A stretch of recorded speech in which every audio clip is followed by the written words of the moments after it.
నిన్నటి దాకా నాకు ఈ కార్యక్రమం ఉందని కూడా తెలియదండి. మా బావగారు చిరంజీవి గారు నిన్న ఫోన్ చేసి తెలిసి ఇమ్మీడియట్గా మీరు రావాలండి. అయ్యో మీరు అన్నాక తప్పనిసరిగా వస్తారండి. నాకు ఈ ప్రపంచంలో నేను దైవంగా ఆరాధించే వ్యక్తి మహానటి సావిత్రి గారు.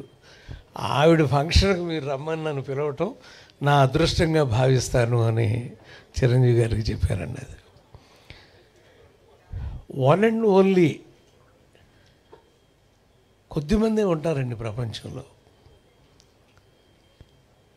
అతి చిన్న వయసులో పెద్దవాళ్ళ మాట వినకుండానే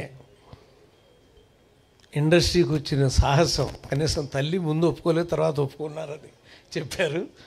అంటే ఆవిడ నమ్మకం. 1950లో ఆవిడ 35లో పుట్టి 50లో సినిమాలు ఉన్నారంటే 15 ఏళ్ళ చిన్నపిల్లలు మనకు ఎవరు కనపట్లేదు అసలు అక్కడ ఎదురుగా. 15 ఏళ్ల వయసులో వచ్చి ఎటువంటి వేషాలు వారు వేశారు అంటే తనని తను నమ్ముకోవటం అనేటువంటి ఒక గొప్ప గుణం. అది వన్ అండ్ ఓన్లీ. నన్ను నేను నమ్ముకుంటాను అని. ఎవరైనా సరే ఈ ఇండస్ట్రీకి వచ్చేవాళ్ళు మిమ్మల్ని మీరు ముందు నమ్ముకుంటే రావాలి అని నేను అప్పుడప్పుడు చెప్తూ ఉంటాను పరుచూరు పలుకుల్లో. దానికి పెద్ద ఉదాహరణ ఆవిడ నమ్ముకుని వచ్చారండి. రావటమే కాదు, మొట్టమొదట ఆ చిన్న డ్యాన్స్ వేషం వేసినప్పుడు నేను తలుచుకున్న ఆవిడ్ని. బాధపడి ఉంటారా ఈవిడ, అందులో చిన్న నాట్యం మాత్రం చేయించి పంపించేస్తున్నారు ఈవిడని. నాకు మా అన్నయ్య ఒకసారి సారథి స్టూడియోకి పాపం వేషం కోసం వెళ్ళి ఆ వేషం రాలా ఆయనకి. అప్పుడు మీ ఇద్దరు మాట్లాడుకున్నప్పుడు చెప్పాడు, అలా వెనక్కి తిరిగి ఓ మాట అన్నాను రా, వస్తా మళ్ళీ ఇక్కడికే వస్తా అని అనుకున్నాను రా అన్నాడు. 358 సినిమాలు రాసే రచయితగా ఆయన ఎంటర్ అయ్యాడండి. బహుశా సావిత్రి గారు కూడా అలాగే వెనక్కి తిరిగి వస్తా అని అనుకుని ఉండి ఉంటారు. One and only. అంటే ఆ సంకల్ప బలం అనేది చాలా తక్కువ మందికి మాత్రం ఉంటుందండి. నెక్స్ట్ ఎస్వి రంగారావు గారిలాగా ఆవిడ నటించేటువంటి ఏంటంటే అసలు మధ్యలో వారి వాయిస్తో నటిస్తారు, నటించేసేసి అని మళ్ళీ ఏదో వాయిస్ చేంజ్ చేసుకున్నట్టుగా. ఏంటండి అది? చూస్తాను రంగారావు గారిని ఆవిడ అని అనిపిస్తుందండి. మీకు ప్రపంచంలో ఉన్న అతి కొద్ది మంది నటీనటులకి నవరసాలని కళ్ళతో మాత్రం అభినయించి చూపించగలిగిన వాళ్ళు చాలా కొద్దిమంది ఉంటారండి. అందులో మహానటి సావిత్రి గారు అయితే ఆవిడ ఏమి ఎక్స్ప్రెషన్ ఇస్తుందో, మురళీమోహన్ గారు వ్యాసం చదివాను నేను. ఆవిడ అలా వెళ్ళి ఒక నిమిషం ఆగి వెళ్ళిపోయారు, నాకేం అర్థం కాలేదు.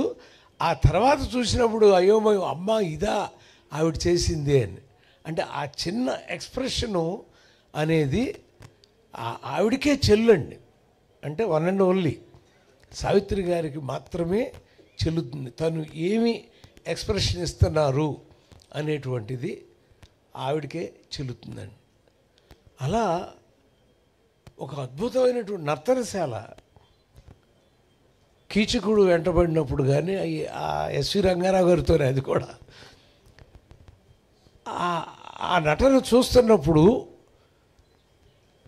ఆ కీచకుడు ఒక్కసారి మీకు ఎవరికైనా దొరికితే చూడండి, కీచకుడిని చంపేసిన తర్వాత ఆవిడ ఒక చూపు చూస్తుందండి.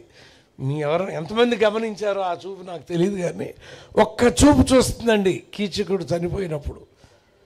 ఆ చూపుకి ఎన్ని కోట్లు ఇచ్చినా సరే ఆవిడ నటనకి ఇంకా తక్కువే అనిపిస్తుందండి. ఇందుకోసం అంటారా వెధవా ఇంత పని చేసుకున్నావు అన్న ఎక్స్ప్రెషన్ ఇస్తుందండి ఆవిడ కళ్ళతో. అది ఒక మహానటికే చెల్లుతుంది అనిపిస్తుందండి. అయితే నా జ్ఞాపకాల్లో భాగంగా కృష్ణారావు స్ట్రీట్లో మేము ఉండేవాళ్ళం అండి. కన్నమ్మ గారి ఇంట్లో నేను ఉండేవాడిని అండి. ముందు నూతన ప్రసాద్ ఇంట్లో ఉండేవాడిని. ఆ ఎదురుగా ఉన్నది కన్నమ్మ గారి ఇల్లు. అక్కడి నుంచి 1, 2, 3, 4 ఇల్లు అది పిఏపి వాళ్ళు వచ్చేవారు తర్వాత. ఇది సావిత్రి గారి ఇల్లు. పెళ్లి కాకముందు సావిత్రి గారు ఇక్కడే ఉండేవారు చిన్నప్పుడు అని. నేను ఆ కొత్తలాట వెళ్ళి ఆ కాసేపు అలా చూస్తూ ఉండేవాడిని. సావిత్రి గారిని చూడటానికి ఎలా కుదరలేదు, కనీసం ఆవిడ ఉండేళ్ళిన. ఆ తర్వాత పిఏపి ఆఫీస్ వచ్చి ఎన్నిసార్లు ఆ గుమ్మం దాటి వెళతా, ఓహో ఇలా ఇచ్చావమ్మా యోగం మాకు, ఇందులోకి నీ ఇంట్లోకి ఎంటర్ అయ్యేటువంటి యోగం అని అనుకునేవాడిని. అలా ఆవిడ ఉన్న ఇల్లు చూడటం, ఇప్పుడు వారున్న ఇల్లునే అందరూ చూస్తున్నాం మనం, ఇన్స్టాగ్రామ్లో వాటిలో కనపడుతున్నాయమ్మా, మీరు పెట్టినవి అన్నీ కూడా మాకు కనపడుతున్నాయి, అవన్నీ తెలుస్తున్నాయి. అప్పుడు తెలియదు కదా, అదొక ఆశ, వెళ్ళాలి చూడాలి అని. అయితే నేను ఇండస్ట్రీకి వచ్చినప్పుడు పిసి రెడ్డి గారిని బతిమాలా, సార్ నా జీవితంలో ఒక్కసారి ఆవిడ్ని కలవాలి అని నా కోరికండి, అది కావాలంటే నేను వారి ఇంటికి వెళ్ళైనా చూసి వస్తాను అని. సారీ గోపాలకృష్ణ, వారు హాస్పిటల్లో ఉన్నారు అని చెప్పారు. ఆ 16 నెలలప్పుడు అడిగాను నేను. 16 నెలలే ఉన్నారు కదా మా హాస్పిటల్, 19 నెలల 19 months ఉన్నప్పుడు ఆ ముందు నేను అడిగే వెళ్ళి చూడాలి అని. అంటే చూసే అదృష్టం లేదు, కానీ ఆవిడ వెళ్ళిపోయారు.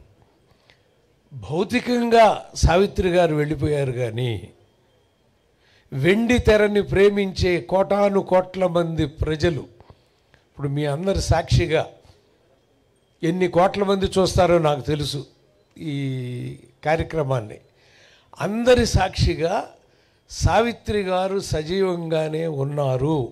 ప్రతి నటీమణి యొక్క హృదయంలో ఆవిడ ఉంటారు, మనం నిత్యం ఆశీర్వదిస్తూనే ఉంటారని నమ్మే వాళ్ళలో నేను ఒకడిని అని తెలియజేస్తూ, అమ్మ సావిత్రమ్మ, నిన్ను చూడలేని బాధ నేను తీసుకుంటాను. చాముండేశ్వరి గారిని చూసుకుని, నీ బిడ్డను చూసుకుని, తనలో నేను చూసుకుంటున్నానని తెలియజేస్తూ సెలవు తీసుకుంటున్నాను. నమస్కారం. థ్యాంక్స్ అండి.